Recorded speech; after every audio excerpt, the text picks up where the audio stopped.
José Cárdenas informa. Todas las noticias, todas las voces.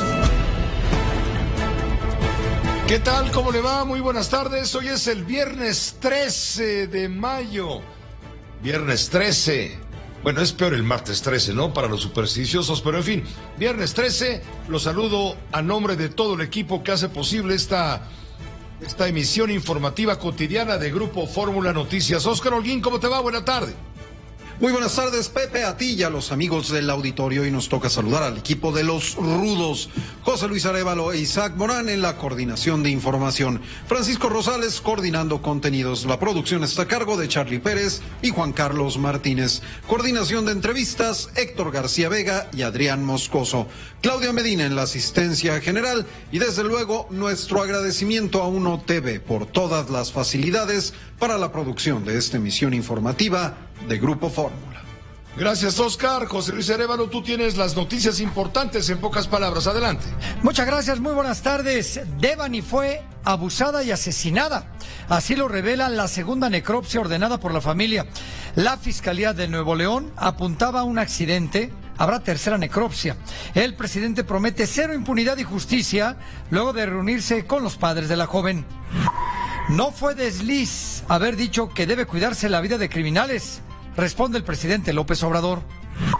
Militares actuaron con respeto a derechos humanos al evitar confrontación en Michoacán. Esto lo afirma el secretario de la Defensa.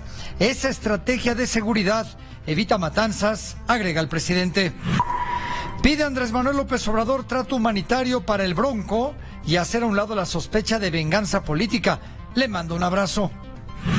Confirma el tribunal una suspensión provisional a la construcción del tramo 5 del Tren Maya. La periodista Lourdes Mendoza gana la batalla legal contra Emilio Lozoya. Un juez determinó que Lozoya cayó en falsedad y causó daño moral. Un detenido se lanza desde una ventana del Ministerio Público, esto en la alcaldía Benito Juárez. Está hospitalizado. Imponen una revisión nacional de autos con más de 4 años de antigüedad. Esto será a partir de noviembre. Colombia, primer país latinoamericano en autorizar el suicidio asistido. Mueren 11 en un naufragio al oeste de Puerto Rico. Rescataron a 38. Y en temas económicos, el peso avanza por tercer día. Cierra en 20,60 en las ventanillas de Citibanamex. Mientras tanto, el euro en 20,92. En lo que se refiere a la bolsa, esta cerró con una ganancia de 0.7%. La mezcla mexicana de petróleo se vende en 102,3 centavos de dólar por cada barril. También es importante comentar con usted lo que está pasando en torno a la invasión de Rusia sobre el territorio de Ucrania. Es el día 79 de la bitácora de guerra. Hoy se informa que Rusia sumó 2 derrotas en el Mar Negro y en el Donbass, la región del Donbass al este, mientras que el G7, el de los países más ricos y poderosos, reafirmó su apoyo a Kiev. Un apoyo hasta la victoria, hasta ganar la guerra.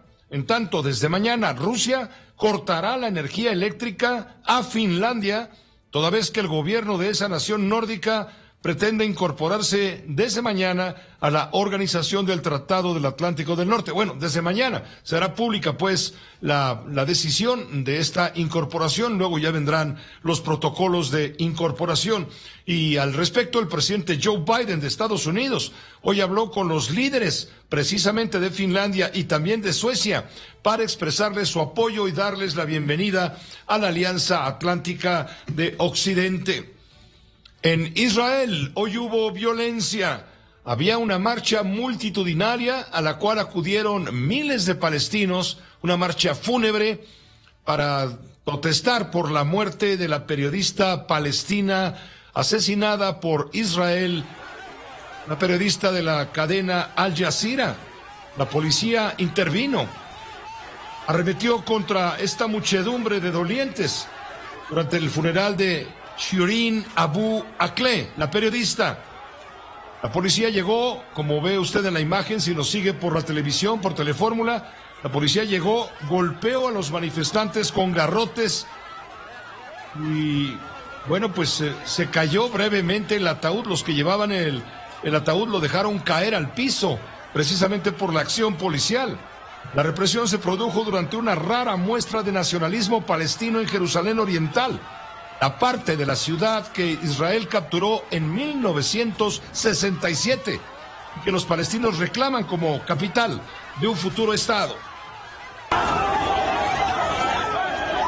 Las fuerzas de seguridad de Israel han atacado este viernes a la multitud que llevaba el ataúd con el cuerpo de Siren Abu Akleh, periodista del canal Al Jazeera asesinada esta semana. En los videos que circulan en las redes sociales, se ve a los militares golpear a los enlutados con porras, principalmente a quienes cargaban el ataúd. Un corresponsal de Al Jazeera, testigo de lo sucedido, ha reportado sobre al menos 4 asistentes detenidos. La procesión de hoy, en la ciudad vieja del Jerusalén Oriental, reunió a miles de palestinos, quienes llevaron el ataúd de la periodista desde la ciudad de Jenin, donde ocurrió el ataque, hasta Jerusalén, a través de las ciudades de Nablus y Ramallah, cuyos habitantes rindieron tributo a la fallecida. Como se recuerda, la periodista recibió un disparo en la cabeza, mientras cubría este miércoles una redada de las fuerzas de Israel en Cisjordania, a pesar de llevar un chaleco de prensa. Luego fue trasladada de urgencia a un hospital en estado crítico, pero los médicos no pudieron hacer nada para salvarle la vida.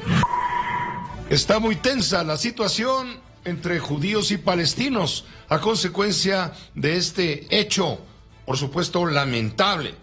Elon Musk, el dueño de Tesla y uno de los hombres más ricos del mundo, quien dijo hace unos días que estaba muy interesado en invertir $44,000 millones para comprar la red social Twitter, pues resulta que ahora dice que la va a pensar. Temporalmente suspenderá la idea de la compra, y esta duda provocó la caída de las acciones del Twitter justamente en Wall Street. Elon Musk, el hombre más rico del mundo, anunció que dejaría la polémica compra de Twitter por $44,000 millones temporalmente en suspenso, una decisión que provocó el desplome de cerca del 20% de las acciones de la red social. La noticia se hizo precisamente a través de un tuit. Musk indicó que la compra quedaba pendiente a la espera de detalles que apoyen el cálculo de que las cuentas de spam y falsas representan efectivamente menos del 5% de los usuarios. Sin embargo, 2 horas después de la publicación, Elon Musk reiteró que sigue comprometido con la adquisición de la red social. Y aunque el anuncio permitió que las acciones recuperaran parte del terreno perdido, siguieron cayendo más de un 11% antes de la apertura de Wall Street. Muy criticada esta acción dubitativa del poderoso señor Elon Musk. También es noticia comentar con usted que después de una larga ausencia reapareció la reina de Inglaterra, la reina Isabel. Acudió a un concurso ecuestre. ¿Se acuerda que esta semana no pudo asistir a la tradicional inauguración o apertura de las sesiones del Parlamento en el Reino Unido? Bueno, pues, pero sí pudo asistir a un concurso hípico. Nueva aparición pública de la reina Isabel II. El viernes se la vio sonriente y relajada en una prestigiosa competición ecuestre en Windsor, donde vive desde el inicio de la pandemia. Las imágenes podrían disipar la preocupación sobre el estado de salud de la soberana de 96 años, pocos días después de que fuera reemplazada por su hijo Carlos en el tradicional discurso del trono que marca cada año el inicio de una nueva sesión parlamentaria. Fue la tercera vez que la monarca faltó a esta importante cita constitucional en sus 70 años de reinado, y la primera que fue reemplazada por su hijo Carlos, príncipe heredero de 73 años. En los últimos meses, las apariciones públicas de la reina se han reducido. Se la vio andando con un bastón y se ha quejado de que le cuesta moverse. Según la prensa británica, utiliza silla de ruedas en la intimidad. Esto en el Reino Unido de la Gran Bretaña, el pueblo inglés feliz por ver otra vez a su reina justamente en actividad pública, donde lo grave me parece que es la filtración de la Fiscalía del Estado del segundo peritaje ordenado por la familia de Devani y que se dio a conocer a través del periódico español El País. Alguien de la Fiscalía metió mano negra y exhibió un peritaje que contradice el primero que presentó la Fiscalía, donde daba como hipótesis de la muerte de Devani Escobar, pues dio como hipótesis, que fue un accidente, que se resbaló y cayó en la cisterna. El segundo peritaje, la segunda necropsia, autopsia también le decimos, la segunda necropsia agrega otros datos, se lo vamos a explicar detalladamente, es un asunto bastante complicado. En un momento regresamos con más.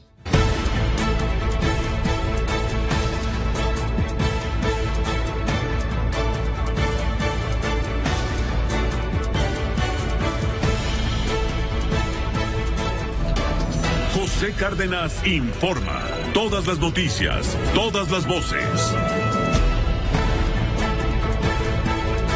En este momento estamos enlazados con el periodista Ramón Alberto Garza.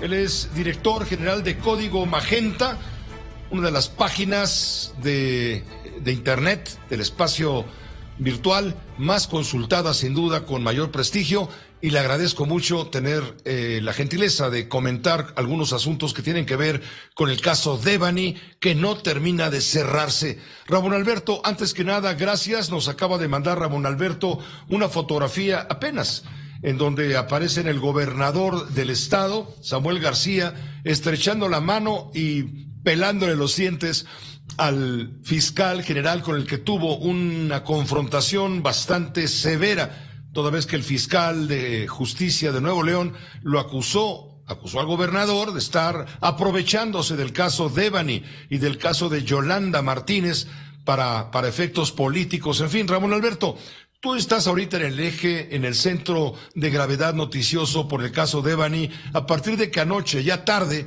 se difundió información a través del diario El País, según la cual una segunda necropsia ordenada por los familiares de Devani, por el papá de Devani principalmente, denuncia o revela que Devani no murió por un accidente, sino que fue abusada sexualmente y asesinada. Tú tienes un compendio general de todo esto y lo que ha motivado, porque queda exhibida la Fiscalía, quien primero optó por consolidar como línea principal de investigación justamente el accidente. Ramón, muchas gracias por estar aquí. Mi querido Pepe, ¿cómo estás? Buenas tardes a ti, a tu auditorio. Te quiero decir que, bueno, pues lo que estamos viviendo aquí en Nuevo León con el caso de Devani, que ya todos se conocen ampliamente, no vale la pena repetir todo lo que sucedió, es básicamente una disputa por la narrativa de qué fue lo que pasó en ese caso.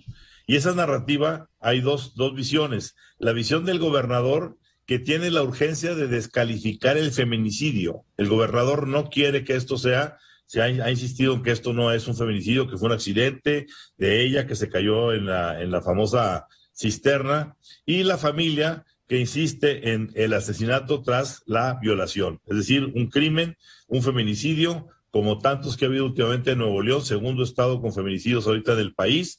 Y esto, mi estimado Pepe, llevó a una confrontación abierta entre el gobernador y la fiscalía. ¿Por qué? Porque el gobernador insistía a la fiscalía en que soltara la información antes de concluir los peritajes, y la fiscalía no dejaba de hacerlo, solamente lo compartía con la familia, y básicamente el que primero disparó fue el gobernador cuando salió en un video con el papá de Devani y su madre, hablando públicamente de que la fiscalía estaba, pues de una u otra forma,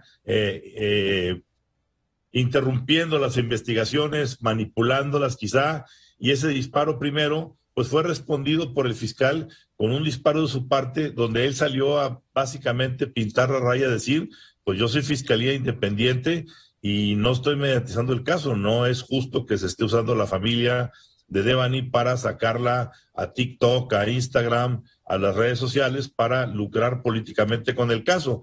Y esto, bueno, esta lucha quedó atrapada en medio de lo que el papá de Devani trató de hacer, que es hacer su propia autopsia, su propio peritaje, el que fue básicamente filtrado el periódico El País.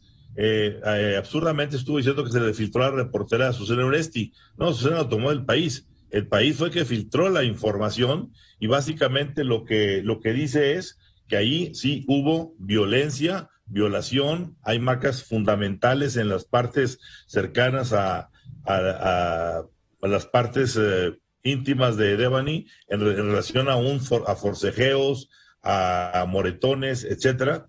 Y básicamente en medio de esta disputa, Pepe, pues lo que termina de suceder es que, aprovechando la visita del presidente López Obrador hoy a Monterrey, básicamente el presidente instruye a Ricardo Mejía Verdeja, el subsecretario de Seguridad Pública Nacional, pues a que entre como tercero en discordia, y prácticamente, Pepe, pues el gobierno federal se apropia ahora del caso y entra a mediar entre las tres partes que están hoy en disputa, que es el gobernador, la fiscalía y los padres. Permíteme poner justamente el sonido de cuando el presidente de la República se compromete con los padres de la fallecida Devani a actuar con cero impunidad y total justicia. Así lo dijo. Ya me reuní con ellos ahora en la mañana. Gente muy buena, un maestro, su esposa, y pues como padres están muy dolidos, deshechos, y hablé con ellos y hice el compromiso de ayudar a esclarecer lo sucedido y a que no haya impunidad, y en eso coincidimos con el gobernador y con las autoridades de Nuevo León, y vamos a estar pendientes y nos van a seguir ayudando ustedes también. Y en esta mañanera que tuvo lugar allá en tu ciudad, en Monterrey, Ramón Alberto, también habló el subsecretario de Seguridad, Ramón Mejía Verdeja. Él detalló los acuerdos que se lograron luego del encuentro en el que participó el gobernador Samuel García, los padres de Devani y el fiscal del estado, Gustavo Guerrero. Se establecerá un oficio de parte de la Fiscalía al Tribunal Superior de Justicia de la Ciudad de México, que tiene un área forense muy calificada, para que pueda coadyuvar también en el análisis de los dictámenes periciales de las necropsias que se desarrollaron, y de haber necesidad recurrir a nuevos peritajes para poder tener la mayor certeza o la certeza de cuál fue la causa de la lamentable muerte de Devani, y que no quede ninguna duda, con todo el soporte científico y técnico correspondiente.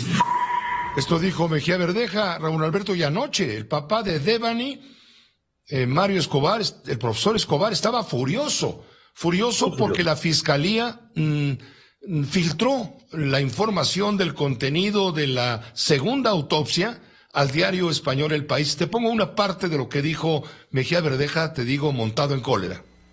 ¿Qué está haciendo la fiscalía que yo confié en que iban a hacer las cosas bien? Tuvieron miedo. Y les digo, a la Fiscalía de Nuevo León, por eso no les creen, porque son unos corruptos.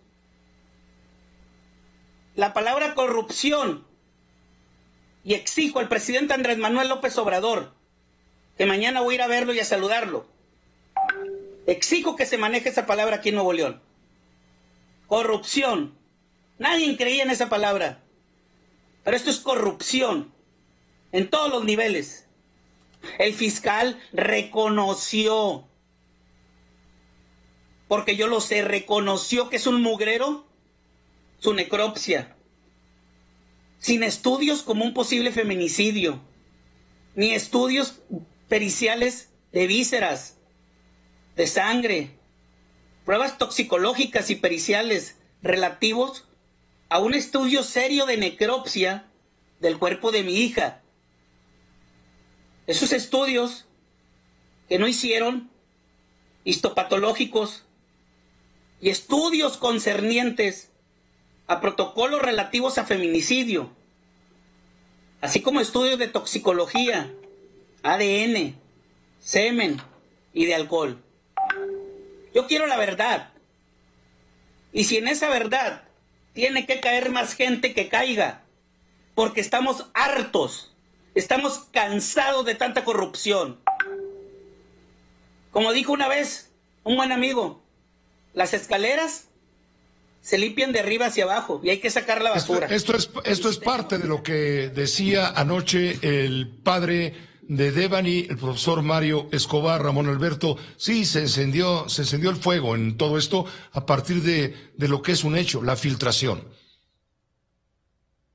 Claro, por supuesto.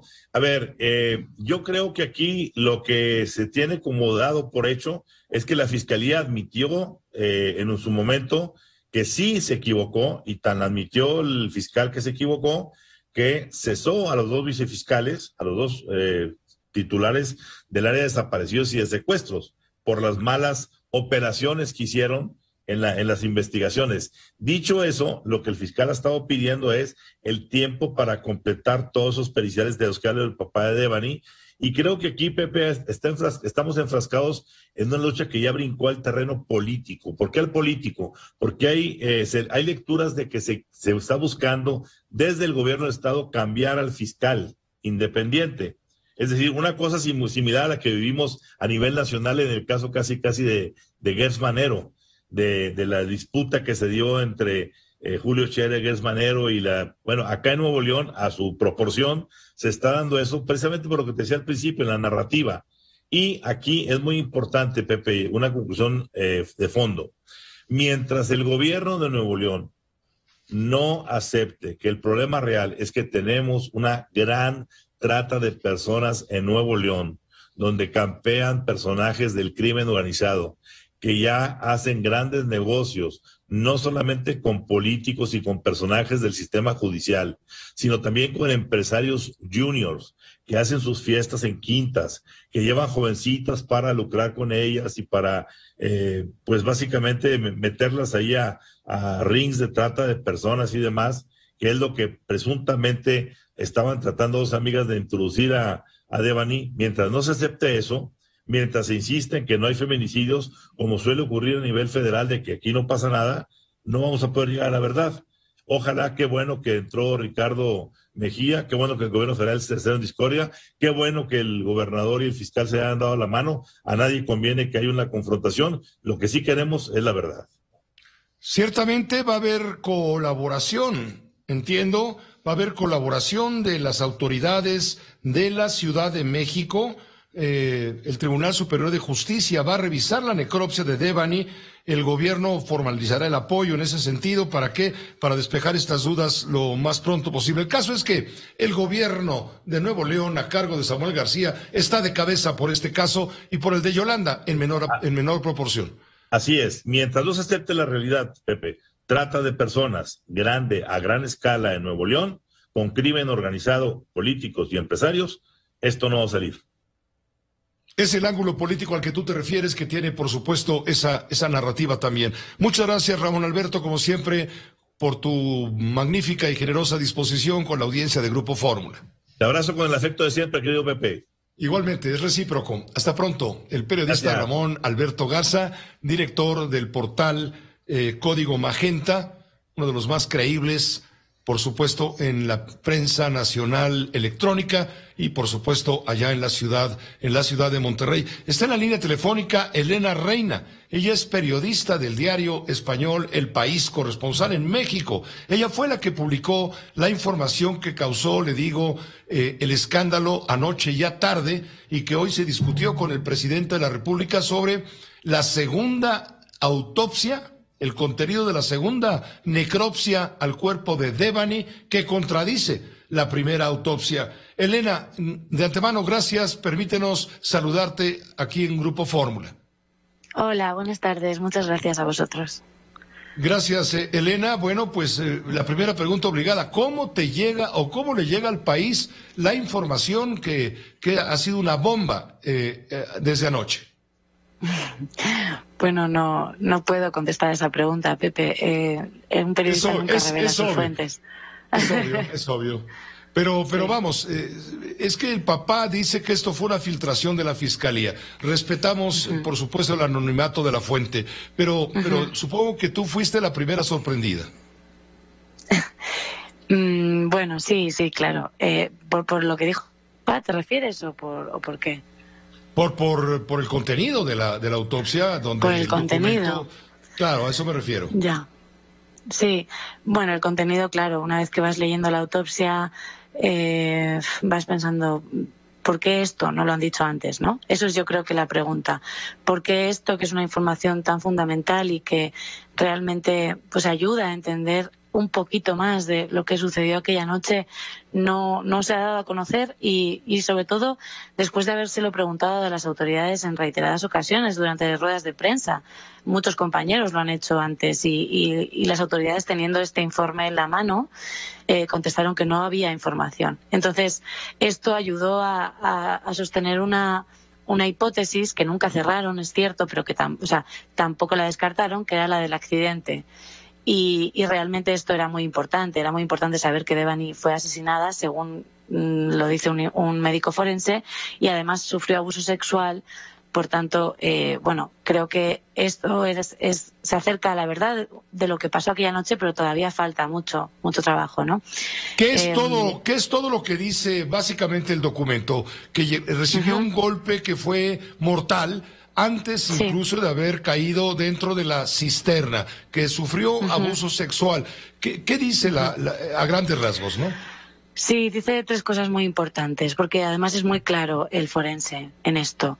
Dice que no es que contradiga la primera autopsia, porque el problema con la primera autopsia es que le falta información, pero no es que sea incorrecta. Bueno, eso dice el segundo informe. Ella muere de un golpe fuerte en la cabeza, pero ella recibe más de un golpe. Recibe varios golpes en diferentes ángulos, con diferente intensidad, y el forense determina que no se los pudo provocar ella, que tuvo que ser una persona, y se trata de una muerte violenta o homicida, así lo dice. Estamos hablando de golpes en la frente. El más fuerte fue en la región frontal derecha, y ese fue el que le provocó la muerte, pero tiene golpes pues en toda la cabeza. Entonces él determina que fue una muerte violenta homicida, y eso ya nos dice pues que fue asesinada, ¿no? También habla de que sufrió abuso sexual, porque el médico forense revisa las imágenes que los primeros 2 médicos forenses que analizaron el cuerpo de Devani tomaron unas fotografías, pero no analizaron esas evidencias que había en esa parte del cuerpo de la joven, y el segundo médico sí, y él observa pues que hay lesiones en la parte pues de los genitales, etcétera. Entonces él determina que hubo abuso sexual. También dice que la causa de la muerte evidentemente fue por una contusión cerebral, y esto se produjo antes de llegar a la cisterna. Esto quiere decir que ella no murió ahogada, y también lo prueba a través de, en las vías respiratorias no tenía líquido. Entonces él descarta la opción de la muerte por ahogamiento. Eso creo que son a grandes rasgos lo más importante de lo que determina el médico forense. Ahora, grave fue anoche, luego de que tú publicas en el diario El País, que el diario El País publica en redes, pues, primero, en la edición en Madrid, publica todo esto que nos has revelado, y el papá inmediatamente, reacciona, y sin que me lo digas tú, pues, porque tú eres periodista y yo tengo que respetarte. Pero vamos, el papá dice, esto es resultado de una filtración de la Fiscalía. ¿Por qué? Porque yo le entregué el documento que obra en mi poder desde hace 10 días, cuando se terminó la famosa necropsia. Yo lo entregué a la Fiscalía y acordamos que se iba a manejar de manera conjunta este asunto. Y la Fiscalía rompió el pacto, rompió el trato, y alguien filtró las cosas. Por eso el padre, furioso, pide que caigan cabezas, que rueden cabezas, porque esto es muy grave. Él no había dado a conocer el contenido de lo que ya conocía. No lo hizo público, quiero decir, sino hasta que hubo la filtración que publicó el diario El País, haciendo su trabajo profesional, su trabajo periodístico, como debe de ser. Claro, es que hay algo que quizás estamos obviando de todo esto, y es que el trabajo de un periodista, su compromiso es con la verdad. Y creo que lo poco ético hubiera sido tener esta verdad y no darla a conocer a la ciudadanía. Nosotros entendemos y lamentamos mucho la indignación y el dolor del papá. La podemos comprender por el clima de impunidad que se vive en este país, y no tenemos nada más que decir al respecto. Lo que sí, tenemos que decir es que nosotros publicamos una información que se acerca a la verdad, y ese es básicamente nuestro trabajo. También el tema de no revelar las fuentes a veces damos por hecho a los periodistas que todos lo tienen que entender, pero precisamente el hecho de no revelar las fuentes de información y publicar lo que creemos que es de interés general y que se acerca a la verdad es nuestro trabajo, y gracias a que eso se puede hacer así, el periodismo sigue existiendo y podemos seguir contando cosas que sobre todo hay alguien que no quiere que las contemos, ¿no? Y ese es nuestro trabajo, nuestra misión, y a eso nos vamos a ceñir y pues seguiremos trabajando en eso. Te agradecemos mucho, Elena, como siempre, la oportunidad de poder escucharte. Obviamente avalamos 100% todo lo que acabas de decirnos sobre la ética detrás del trabajo. Gracias. Muchísimas gracias a vosotros. Hasta luego. Hasta luego, Elena Reina, periodista del diario El País, quien firmó este reportaje, esta información, esta nota periodística que, le digo, fue una verdadera bomba periodística que causó efectos, incluso daños colaterales. Pero en fin, vamos a una pausa breve, volvemos con usted en un momento. Estamos enlazados con el periodista Carlos Marín. Vaya que el caso Devani ha soltado los demonios allá en el estado de Nuevo León.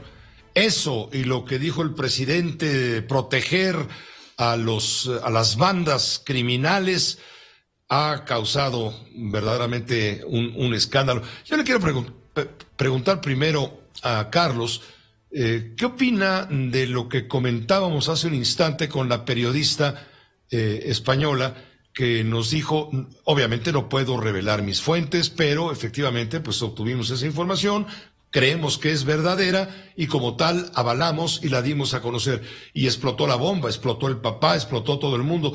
Pero tiene razón, si no existiera la protección de las fuentes informativas, no existiría el periodismo, Carlos, tú lo sabes de memoria. Sí, buenas tardes. Buenas tardes y buenas tardes a la audiencia.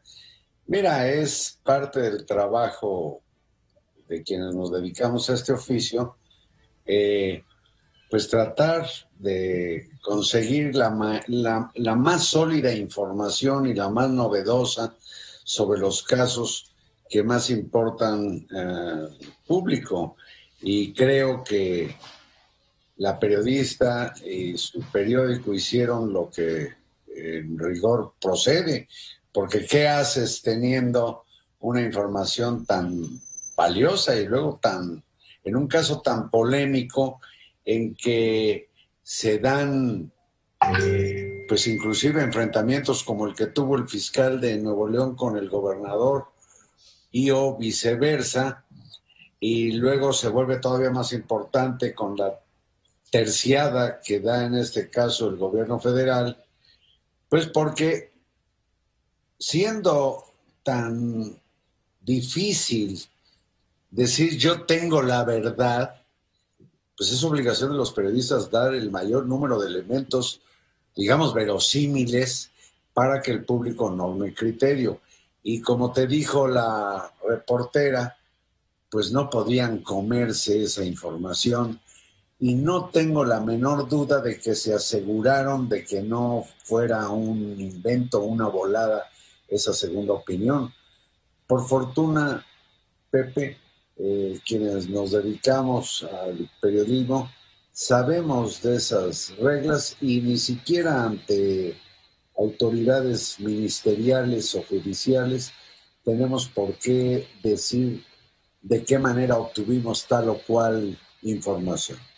A mí me ha llegado a tocar inclusive que en un tribunal militar me pidieron que yo revelara de dónde saqué una información de narcotráfico y ejército, y dije, pues si respondo, en el momento que responda dejo de ser periodista, Pepe. Y es claro, es clarísimo, claro, y por supuesto lo aceptaron y así debe ser. Pero eso no le gusta al gobernador del estado, a Samuel García, porque según acabamos de comentar con otro periodista del tamaño de Ramón Alberto Garza, él nos dice, él quería la narrativa de que esto no se manejara como el tema de un feminicidio, y de alguna manera, bueno, esto también trastorna, y de que hubo una filtración a quien haya sido, en este caso al diario El País, procedente de la Fiscalía, aunque la reportera, evidentemente, respetando su privacidad, no lo admite. Pero déjame, por favor, comentarte algo a propósito de esto que dices. Bueno, yo creo que más que el gobernador ha sido la fiscalía, que es quien lleva el caso, la que ha caído en errores garrafales. Y de la fiscalía lo único que rescato es la independencia que alegó el fiscal en su enfrentamiento con el gobernador, porque el gobernador tampoco tiene por qué darle órdenes a la fiscalía o hacer pública su idea de que la fiscalía está actuando mal. Es decir, la posición ética, legal de la fiscalía es correcta. Respecto del gobernador, no respecto del caso. Pero a propósito de filtraciones, Pepe, yo te quiero decir que es una palabra que cuando menos en mi desempeño yo no admito porque no soy coladera. Es decir, el periodista está en su, digamos, ecosistema, está en el desarrollo de sus actividades y por eso es que tampoco creo en la suerte. Uno se la fabrica. Entonces, a partir de la persistencia, de la búsqueda, de la constancia y de la credibilidad que llegas a tener ante el público, es como te confían algunas personas cierto tipo de información. Pero yo lo digo a propósito de esto de la filtración, porque no dudo que la periodista, como de muchos otros medios, la del país, pues ha estado pateando puertas para obtener información.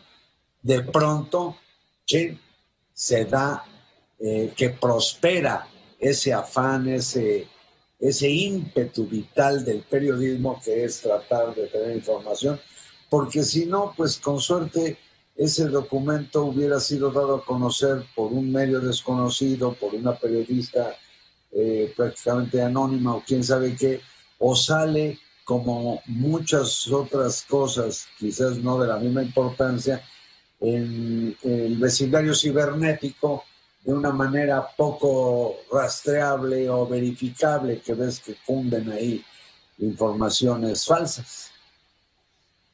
Ciertamente, Carlos, ciertamente, qué bueno que lo reflexionas para que la audiencia, que es educada en ese sentido, periodísticamente hablando, bueno, comprenda todavía mejor el contexto en el que se da todo este escándalo. Pero también qué bueno que estás enlazado en la línea, pues, en la televisión, en Telefórmula, porque no quisiera dejar pasar la oportunidad de comentar contigo este llamado que hizo el presidente de la República ayer y que le ha reportado una verdadera tormenta, rayos y centellas de parte de, no solamente de sus críticos, en general, de los usuarios de las redes sociales, para empezar, y aparte otros protagonistas o miembros de la sociedad. Me refiero a lo dicho ayer por el presidente en la mañanera, cuando dice que los integrantes de las bandas criminales tienen que ser también cuidados, porque son seres humanos.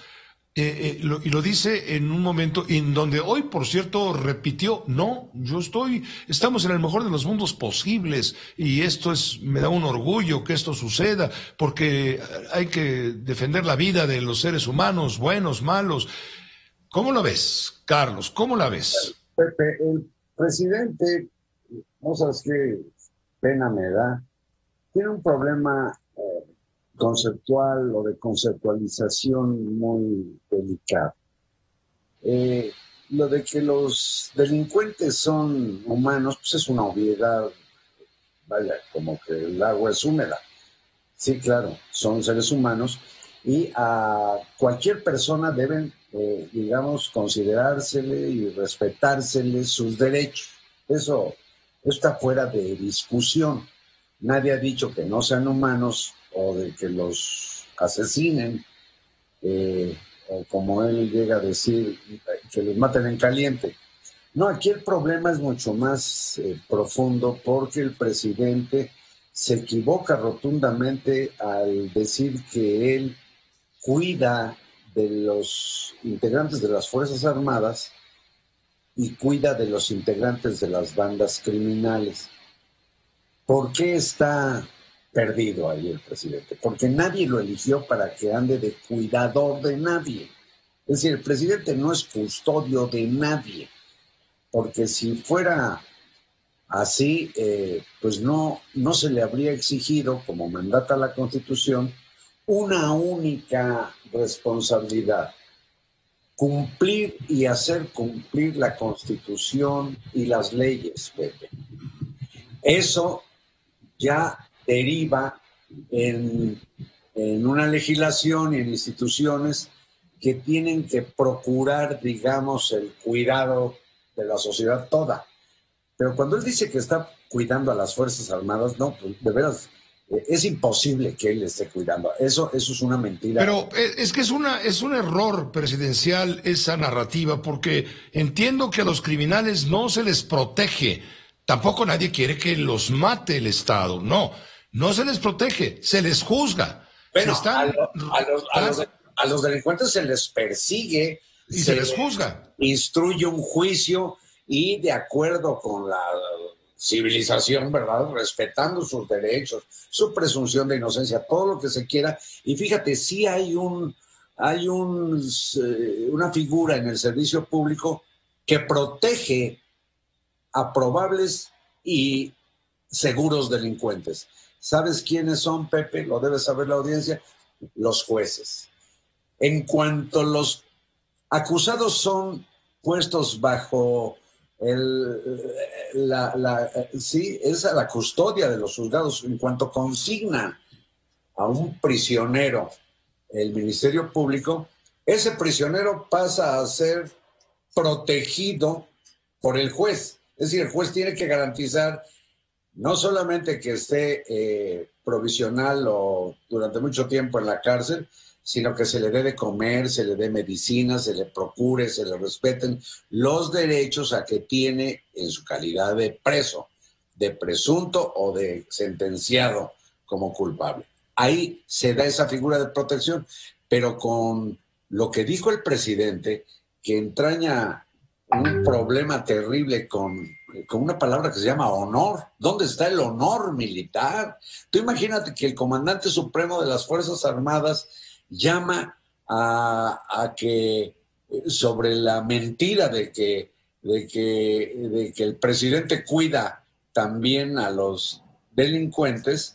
Tú imagínate a los militares teniendo que someterse como han sido sometidos y humillados en muchas ocasiones, particularmente, por cierto, en Michoacán. Recuerda cuando en la Huacana tomaron una partida de militares. Sí. Los militares exigieron que les devolvieran las armas, que incluyó un Barrett 50, que me dicen que eso puede tumbar un helicóptero. Y el comandante de zona terminó plegándose a las exigencias de los delincuentes. Bueno, pues no. El presidente no tiene por qué estar cuidando a nadie. Más bien, lo sabemos todos al presidente. El presidente cuenta con un cuerpo de seguridad, sin duda, y además, en última instancia, pues lo cuidan todas las Fuerzas Armadas, o como él dice, lo cuida el pueblo de México, pero él no se le paga para que sea cuidador de nadie, y lo ahora, que agravia la formación militar. Claro, decir todo eso exactamente es una ofensa, ¿no crees tú, Carlos? Para... ¿Qué te gusta? Las familias de los 120,500 asesinados dolosos, los casi 90,000 o poco más de 90,000 desaparecidos. Bueno, imagínate lo que y los soldados mismos que han sido exhibidos, expuestos, humillados por órdenes, tú lo dijiste, de su comandante supremo para que no ataquen. Y las familias de los militares de cielo, tierra, ¿dónde quedan? Mar, ¿dónde quedan? Tú sabes que 5 militares han sido brutalmente, bueno, ya sobra el ponerle lo brutal, han sido asesinados por la delincuencia. El más reciente, la semana pasada, fue colgado en un puente, creo que en Zacatecas, si no me equivoco. Bueno, ¿cómo el comandante supremo de ese soldado asesinado va a decir que está para cuidar a los que asesinaron al soldado?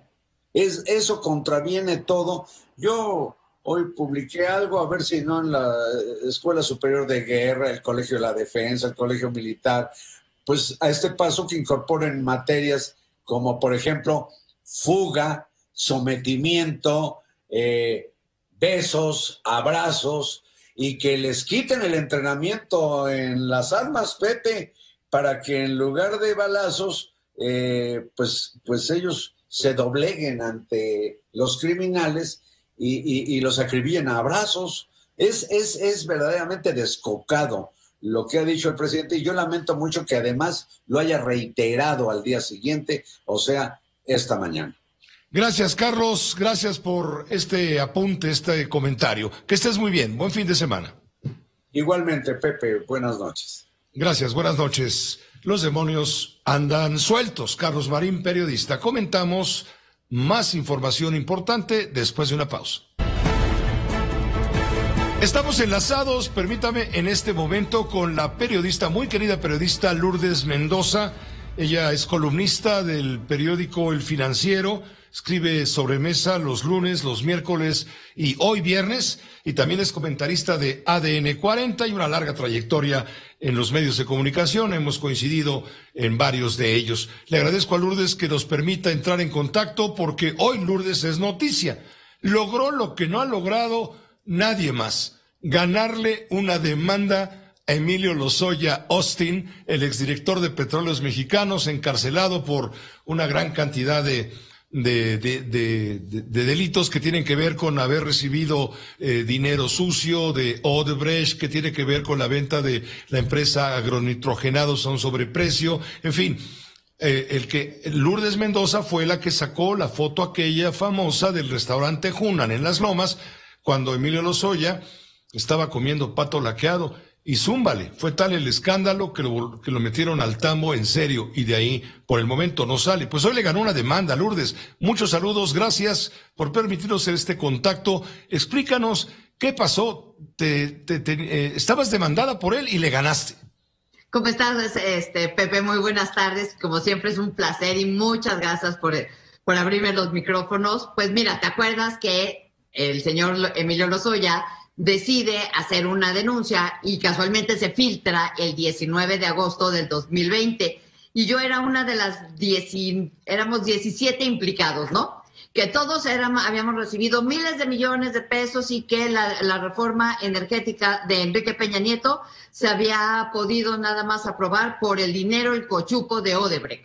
Pero pues, ¿qué crees? Que eran 3 expresidentes, 2 excandidatos a la presidencia, ya sabemos, puros hombres. La única mujer era yo, la única periodista era yo, la única por una bolsa era yo, y la única que ese día puso un tuit que decía: esto es mentira, me está difamando, me está, y voy a proceder legalmente, lo voy a demandar y hasta las últimas consecuencias.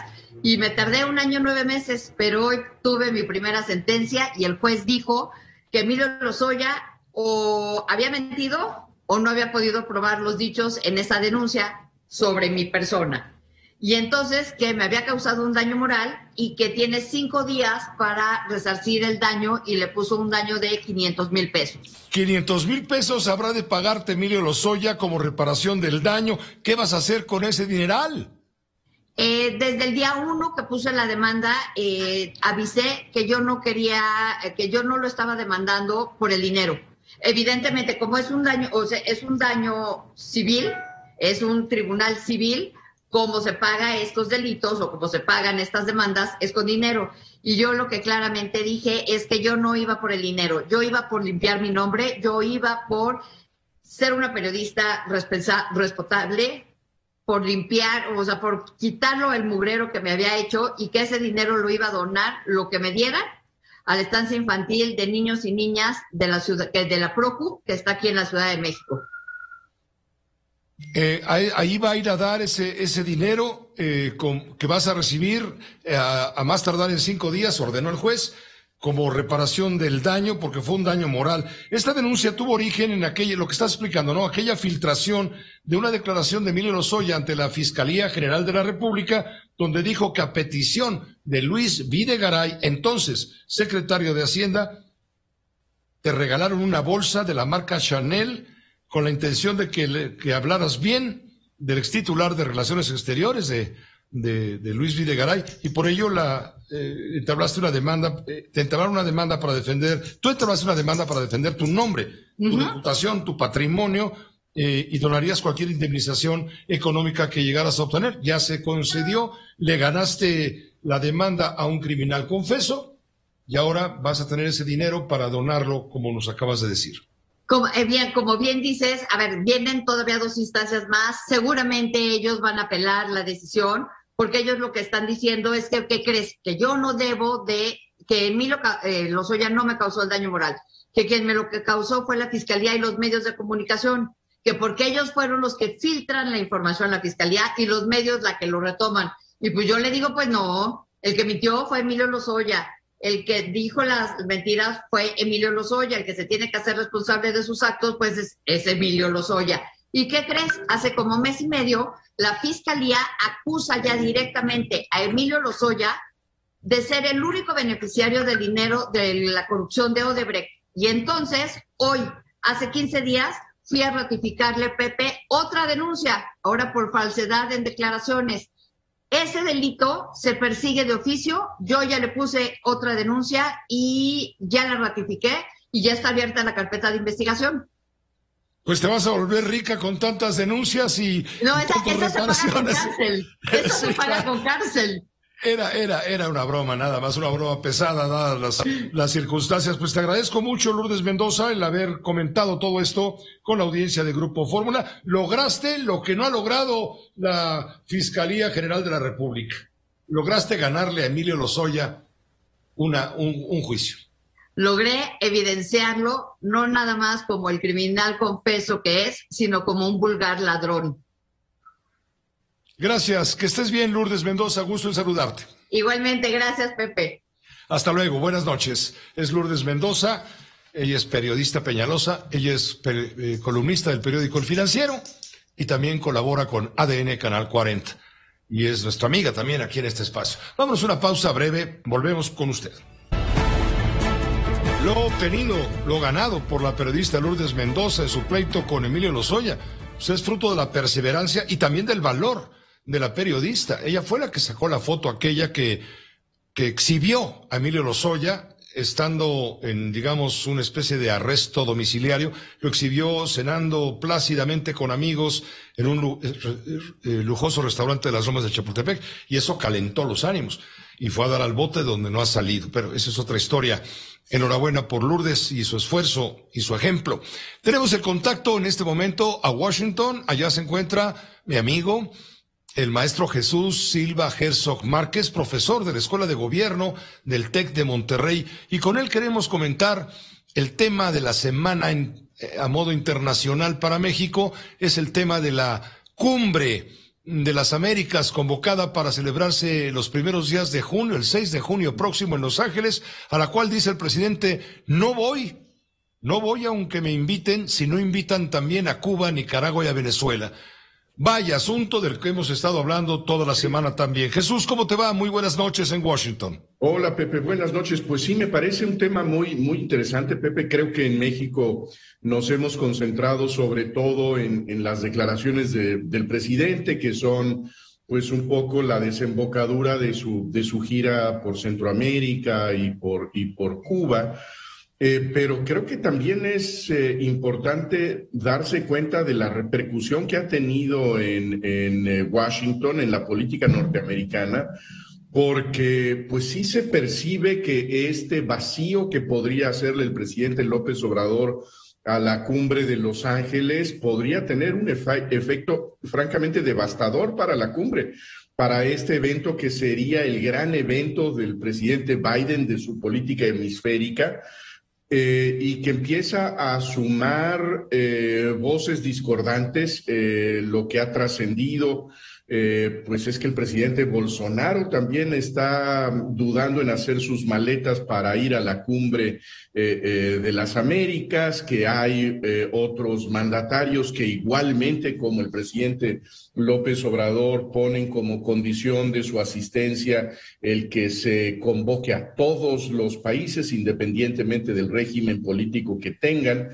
Y yo creo que esto es muy notable porque, pues, por una parte se habla de pues la distancia que se ha abierto entre Washington y el hemisferio, la manera en que la política exterior de los Estados Unidos pues le ha dado la espalda a América Latina desde hace mucho tiempo. Se registraba, por ejemplo, ahora en un artículo del Washington Post, el hecho de que una buena parte de las embajadas de los Estados Unidos en América Latina están vacantes, que una tercera parte de esas representaciones diplomáticas pues no han llegado a cubrirse por pues distracciones de la política exterior del presidente Biden, el hecho pues de que la convocatoria a la Cumbre de las Américas es muy vaga, que parece no tener mucha miga, en donde haya sustancia para la discusión en Los Ángeles,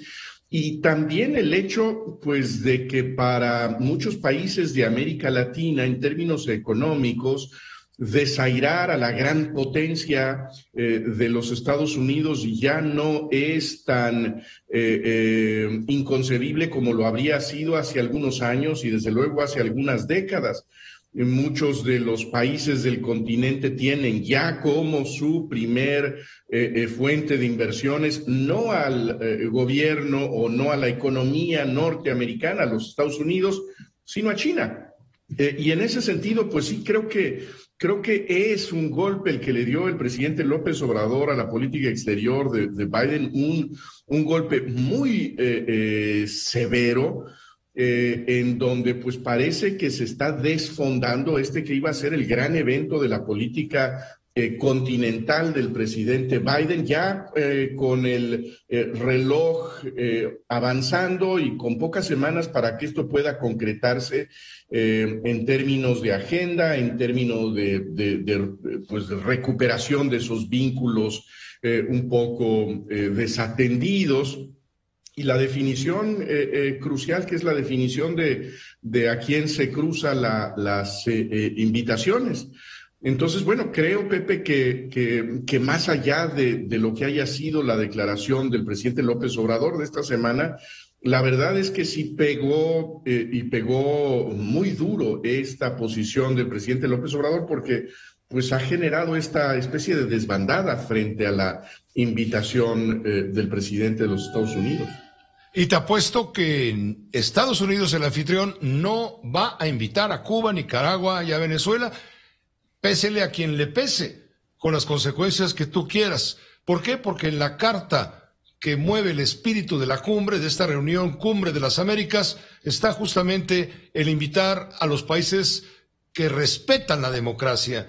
Y Cuba, Nicaragua y Venezuela, a decir de Estados Unidos, y es un hecho, son dictaduras, son autocracias que no respetan la democracia.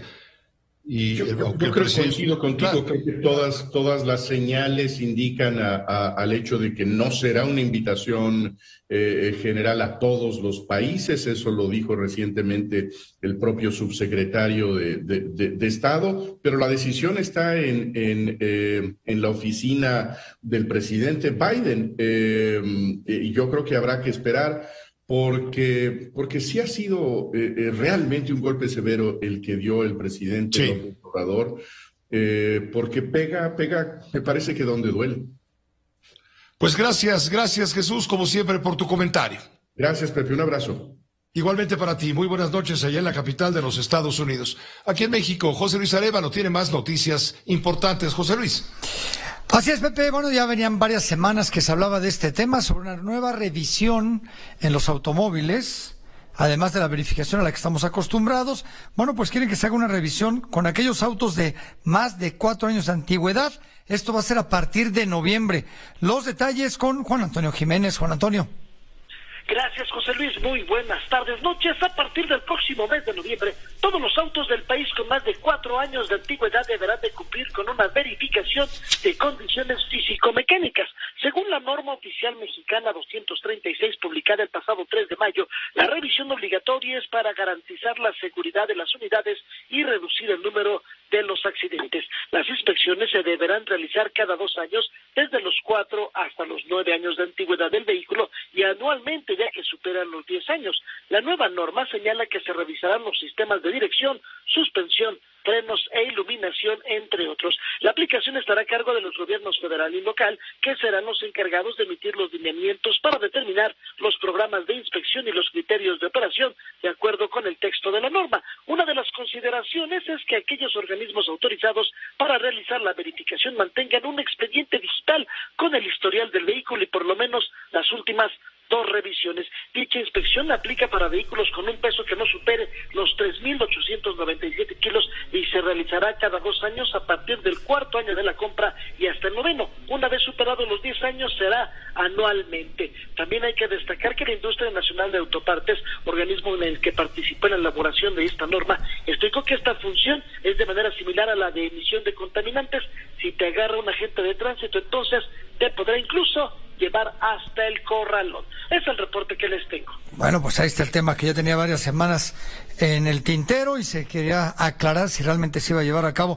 Por cierto, Juan Antonio, aprovechando que te tenemos en la línea, sigue este tema del Tren Maya, del tramo 5, que inclusive ya llegó a los tribunales. Se confirmó una suspensión provisional a esta construcción del polémico tramo 5 del Tren Maya, ¿verdad? Así es, José Luis, y bueno, pues las obras de construcción del tramo 5 del Tren Maya deberán seguir suspendidas luego de que el Tribunal Colegiado en materias de trabajo y administrativa con sede en Mérida confirmara la suspensión provisional que otorgó el Juzgado Primero de Distrito contra dicho proyecto. Por unanimidad, los magistrados consideraron infundado el recurso de queja que interpuso el apoderado legal de Fonatur. El tribunal resolvió lo anterior debido a que el Fondo Nacional de Fomento al Turismo, encargado de la obra, no acreditó la existencia de la manifestación de impacto ambiental. Por este motivo, el órgano jurisdiccional ordenó mantener suspendido cualquier acto que tenga como finalidad la continuación de la construcción del tramo 5 del Tren Maya, de modo que no se permite la ejecución de obras relacionadas con su construcción, infraestructura, remoción o destrucción de la biodiversidad de terreno o cualquier otra actividad que implique su ejecución, José Luis. Pues ahí sigue la polémica. Te lo agradezco, Juan Antonio, te mando un abrazo. Gracias, buenas tardes, otro de regreso. Muchísimas gracias. Esto allá en Quintana Roo. Viernes de quincena, muchísima gente ha decidido irse a Acapulco a pasar el fin de semana, pero le tengo noticias. Muchos se quedaron detenidos, bloqueados, porque transportistas y comerciantes paralizaron Acapulco con 8 bloqueos. Choferes del transporte público paralizaron varios puntos del bello puerto, por ahí en la cima, en Avenida Constituyentes, en Avenida Cuauhtémoc. Vamos con Ricardo Castillo de Cuadratín Guerrero para que nos amplíe la información. Adelante, Ricardo, por favor. ¿Cómo estás, José Luis? Buenas noches. Efectivamente, transportistas y comerciantes ambulantes paralizaron Acapulco. Ya son más de 10 bloqueos, José Luis. Repito, transportistas y comerciantes ambulantes paralizaron Acapulco ya con más de 10 bloqueos en distintos lugares del puerto para exigir, según dicen, la salida del ejército.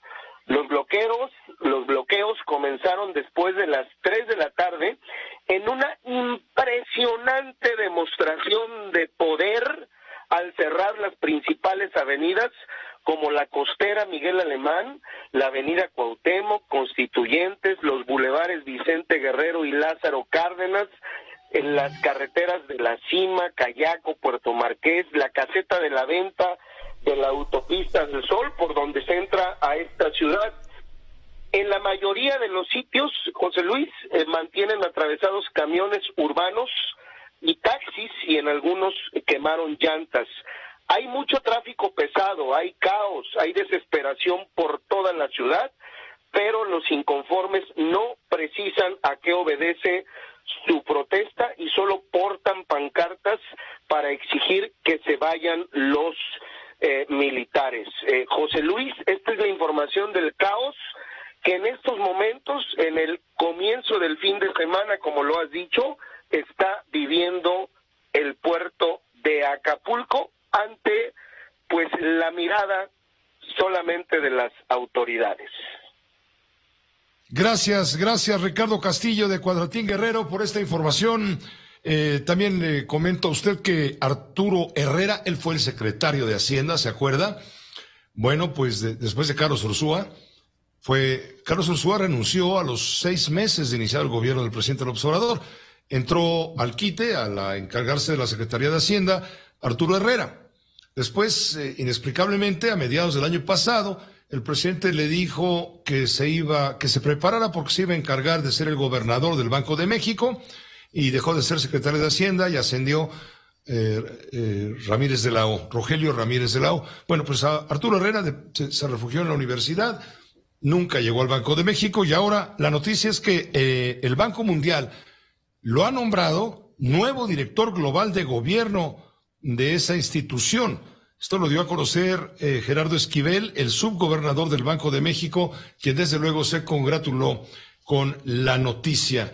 Arturo Herrera, puestazo en el Banco Mundial. Una pausa breve, volvemos.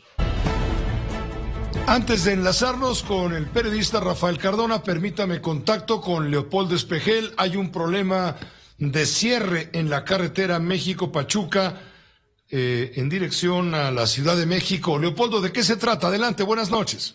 Pepe, buenas noches. Un auténtico conflicto vehicular se registra en estos momentos sobre la autopista México-Pachuca, a la altura del kilómetro 14, Pepe, en San Pedro Jalostoc, por la volcadura de una pipa. Esto está afectando pues la circulación en ambos sentidos por varios kilómetros. Pepe, en estos momentos se llevan a cabo las labores para tratar de trasvasar el líquido a otra pipa, por lo cual pues está cerrada la circulación como medida de protección. Son varios kilómetros, hay que tener mucha paciencia y de preferencia, Pepe, evitar la autopista México-Pachuca, repito, con dirección hacia la Ciudad de México. Pepe, lo que tenemos al momento. Ahora, si tú quieres ir al aeropuerto Felipe Ángeles, o más bien regresar del Felipe Ángeles, pues Dios guarde la hora, ¿no? Imposible, Pepe. Todos los vehículos que son kilómetros están totalmente detenidos en ambos sentidos, Pepe. Muchas gracias, Leopoldo. Que estés muy bien. Buenas noches. Buenas noches, Pepe. Gracias, Rafael Cardona. Vamos al cristalazo. ¿Qué te parece? México rompe con la Agencia Antinarcóticos de los Estados Unidos. No es un asunto menor. ¿Cómo estás, Rafael? Bienvenido. ¿Qué tal, Pepe? Mucho gusto en saludarte. Muy buenas noches para todos.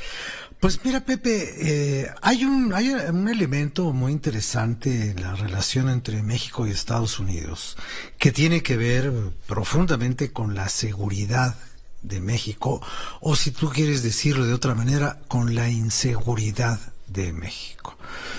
La historia viene de mucho tiempo atrás, desde el gobierno de Richard Nixon, cuando se hizo aquella famosa Operación Intercepción, que cerró durante mucho tiempo la frontera, sobre todo en la zona de California.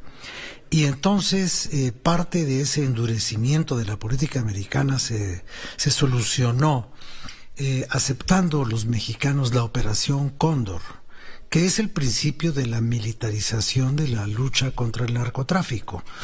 Esto fue muchísimos años antes de lo que hizo Felipe Calderón y mucho tiempo antes, obviamente, de lo que ha hecho el presidente de la República con los militares y con la Guardia Nacional militarizada y con esta doctrina filosófica que nos acaba él de regalar apenas ayer y de confirmar hoy, y que yo podría llamar el narcohumanismo. Pero antes de que viviéramos en el narcohumanismo, la DEA le daba a los mexicanos el know-how de la persecución de los criminales relacionados con la droga. Y había una unidad de antinarcóticos que se llamaba la Unidad de Investigaciones Especiales. Y estas personas son las que entrenaron a policías mexicanos para que se avisparan en las labores de búsqueda de los narcotraficantes, y gracias a eso se tuvieron todos los pitazos que permitieron agarrar desde Juan García Ábrego, por decir un caso famoso del pasado, hasta el Chapo Guzmán. Todo eso iba de la mano con las extradiciones de narcotraficantes que en el tiempo de Felipe Calderón fueron abundantísimas, fueron más de 150 o 170 extradiciones, y la más conocida y la célebre de todas ellas, ya lo sabemos, es la del Chapo Guzmán. Por una de estas corresponsabilidades con los Estados Unidos se hizo el operativo fracasado conocido como el Culiacanazo. Y entonces por eso ahora llama mucho la atención que el gobierno mexicano tenga tantos frentes de discusión y de negativa abiertos contra el gobierno de los Estados Unidos. Primero, pues cerramos la unidad de antinarcóticos que tenía relación con la DEA y hasta el avión salieron perdiendo, les quitaron el hangar. Después de eso, hemos tenido este asunto diplomático de la Cumbre de las Américas, que, bueno, es una protesta a medias, porque el presidente no va, pero México sí va. Entonces, la cumbre no quedará el asiento de México vacío. Estará ahí el canciller mexicano, con lo cual simplemente se dice que sí, pero no, o que no, pero sí. Pero finalmente después de esto viene toda esta negativa de colaborar con la DEA. Y aunque se haya hecho este mecanismo del entendimiento bicentenario que sustituyó a la iniciativa Mérida, que tenía como fundamento básico el apoyo militar o de pertrechos militares o de helicópteros para la persecución del delito, bueno, pues simplemente el entendimiento bicentenario no parece muy profundo, porque parece que lo único entre México y Estados Unidos en lo que hay un entendimiento es en asuntos migratorios, pero todo lo demás está colgado pues de hilos muy delgados. Y ahora, bueno, pues viene esto de la DEA. La DEA prácticamente ya no puede operar en México.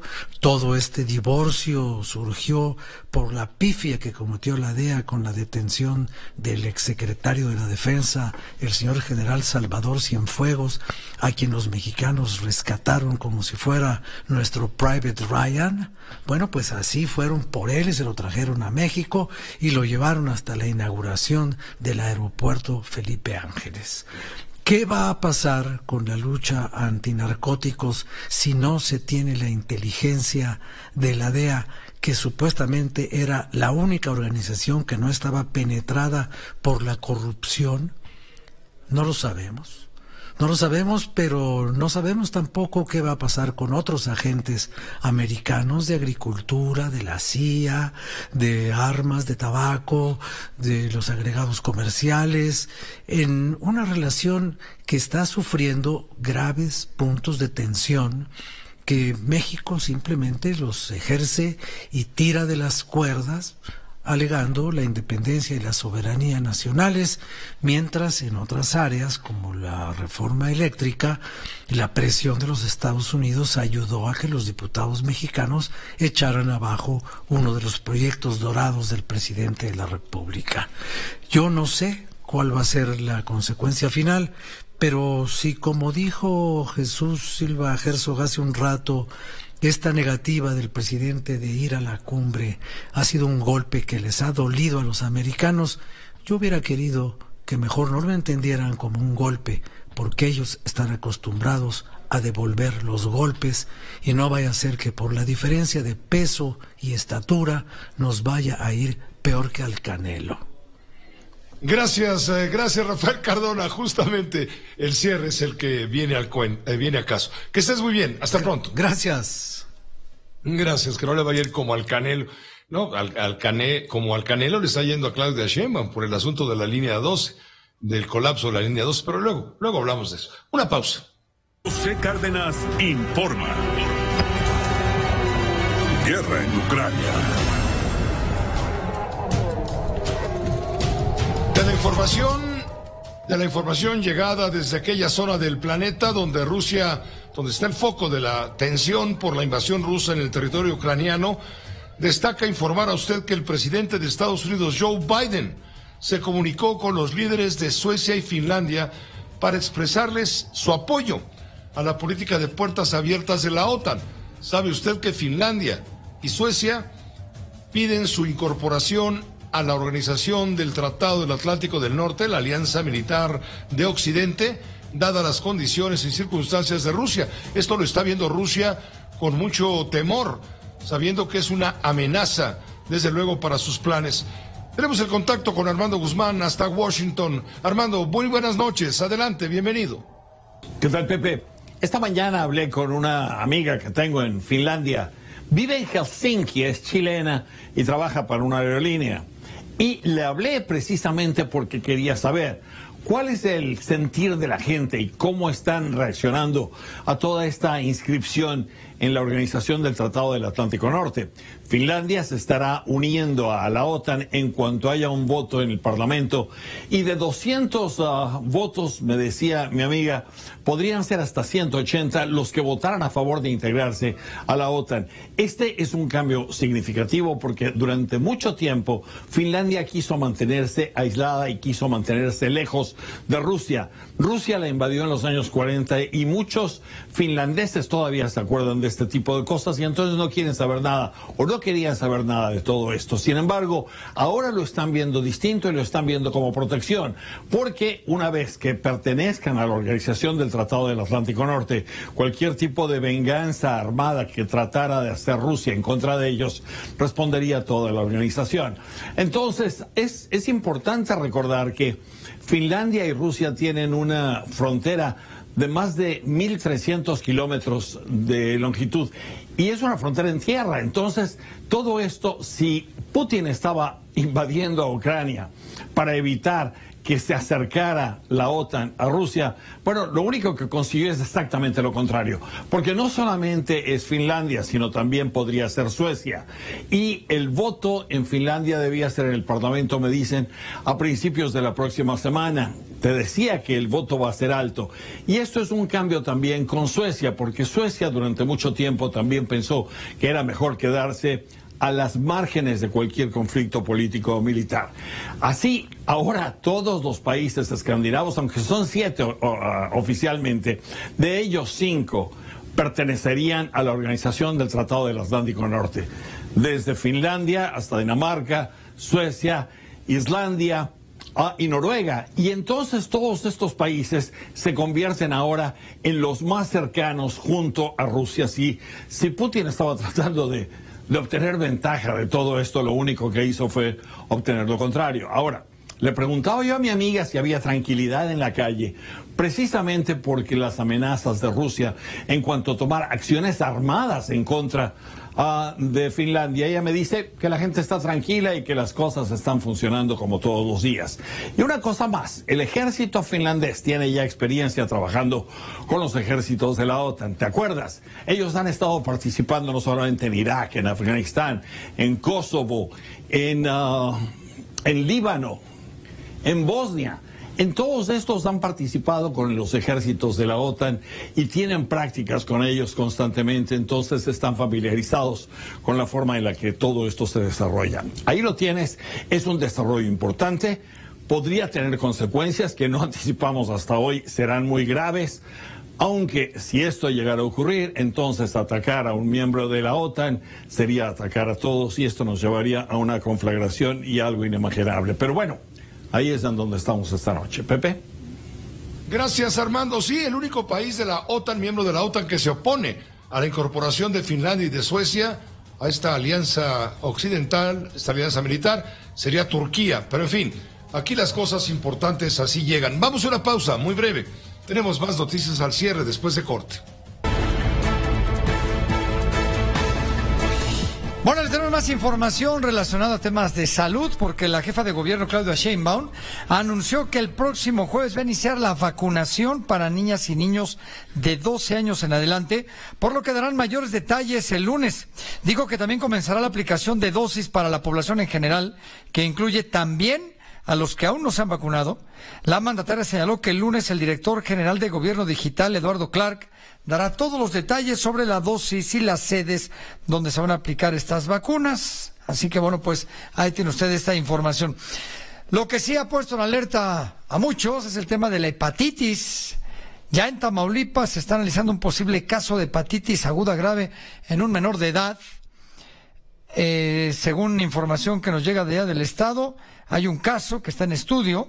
No se tienen datos, no hay resultados todavía, pero hay un reservorio, no hay modo de transmisión, no hay periodo de transmisibilidad. Esto dice la Secretaría de Salud de Tamaulipas. El menor está analizado en Ciudad Victoria, tiene 14 años de edad. No hay fecha aún de cuándo se van a dar a conocer los resultados, pero se recomendó a la población evitar posibles contagios a los niños y niñas menores de 16 años de edad. Pues hay que lavarse las manos de manera frecuente, utilizar gel antibacterial. No me lo va usted a creer, muy similar al tema del coronavirus. Por cierto que la Organización Mundial de la Salud ya lanzó una alerta por el aumento exponencial de contagios de hepatitis aguda en niños. En el último informe se comentó que se habían detectado 348 casos probables en todo el planeta, por lo que continuarán haciendo las investigaciones correspondientes para conocer más acerca de esta enfermedad. Este padecimiento es de origen desconocido, pues en las pruebas no se han encontrado los tipos comunes de la hepatitis, por lo que continuarán analizando los resultados para descubrir su procedencia. Además, se aclaró que los niños afectados presentaron ictericia, diarrea, vómitos y dolores abdominales. Hasta el momento se han registrado infecciones en 20 países, mientras que en otras 13 naciones se están evaluando 70 casos adicionales que están a la espera de ser clasificados. Por cierto, miren, en Indonesia se informó que ya hay 4 niños que murieron a causa de la hepatitis infantil aguda, un tema de origen desconocido. Así que bueno, pues ya Indonesia presenta este caso y empieza a haber alertas a nivel mundial. Gracias, José Luis, y gracias a usted por su atención y confianza. A nombre del equipo, lo invito para que a continuación en estas frecuencias de radio sintonice la Fórmula Financiera. Lo esperan los periodistas Mari Carmen Cortés, Pepe Yuste y Marco Antonio Mares. Y en Telefórmula, el doctor Leonardo Curcio. Hasta mañana con todas las noticias y todas las voces.